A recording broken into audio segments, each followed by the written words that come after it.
Hello, this is Reverend Don Lewis coming to you from beautiful Salem.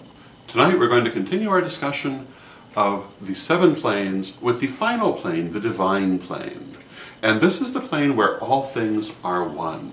We spoke about the monadic plane last night, and the monadic plane basically is a microcosm of deity where the qualities of deity at a particular moment in creation are crystallized, and from which the soul then goes forward to gather and collect experiences through the medium of the many lifetimes developed through the astral plane, and so on and so forth.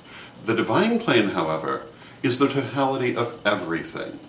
And when we can master the divine plane, then there is no separation between anything.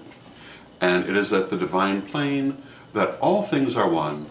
And when we, in fact, are able to achieve that level, then really we are no longer separate from deity in any sense. Now, of course, we're never truly separate from deity at all, but rather we are not aware of our union with deity, for truly we're always part of deity, and deity is always part of us.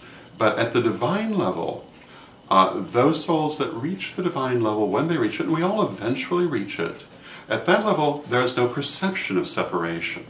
Now, when I was younger, I didn't always understand the concept of reunion with deity, which is the achievement of that divine plane. I thought it meant losing oneself, losing one's individuality, and that's not my understanding at all today. And what I would say is that rather it is a great expansion of oneself. And far from losing oneself, oneself grows beyond anything that one could conceive on the lower planes. And it isn't that one is dissolved back into deity, but rather one realizes one has been deity all along. And when we speak of that return to deity, it is not in any way an extinguishment of the self, but rather the final fulfillment of the self in the realization of what the self has always truly been.